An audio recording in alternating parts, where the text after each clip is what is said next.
थंडी चालू झाली की बाजारात येतात खूप प्रकारच्या भाज्या आणि सगळ्यात आधी डोळ्यासमोर येणारं म्हणजे गाजर. आणि थंडी म्हटलं की गाजराचा हलवा तर झालाच पाहिजे. दरवेळी थंडीत मी गाजराचा हलवा बनवतेच, पण ह्यावेळी म्हटलं तुमच्यासोबत शेअर करूया. आणि नित्या झोपली होती म्हणूनच मी हे बनवायला घेतलं होतं. 2 दिवस झालं गाजर आणून ठेवले होते, पण बनवायला काही मुहूर्तच लागत नव्हता. फायनली आज गाजराचा हलवा बनवायला घेतला आणि पटकन मी गाजर धुवून घेतलं आणि ते खिसायला घेतलं. आणि गाजराचा हलवा बनवायचा म्हटलं की अर्धी एनर्जी तर गाजर खिसण्यातच निघून जाते. याच्यावरती तर ना काही जर उपाय निघाला पाहिजे. आणि गावाकडचं गाजर म्हटलं ना की त्याला खूप छान चव असते. हे फक्त शहरात राहणाऱ्या माणसांनाच माहीत असते की गावाकडची गाजरं काय असतात.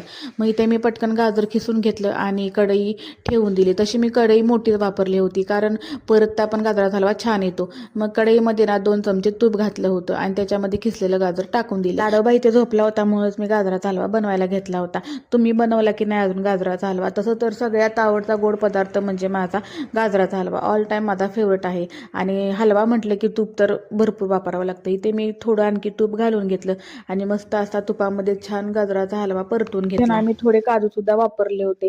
काजू घातले ना तर गाजराचा हलवा आणखीनच छान लागतो. नंतर मी इथं थोडं दूध घातलं होतं आणि दुधावरची साय सुद्धा घातली होती, कारण दुधावरची साय घातली ना मला येदार छान लागतो गाजराचा हलवा. दूध घातल्यानंतर इथे गाजराचा हलवा आपला रेडी झाला होता. मग त्याच्यामध्ये मी चवीनुसार साखर घालून घेतली. आणि कोणताही गोड पदार्थ बनवायचा म्हटलं की त्याच्यामध्ये आपण वेलची पूड घालतो. इथे 2 वेलची मी बारीक करून घालून घेतल्या.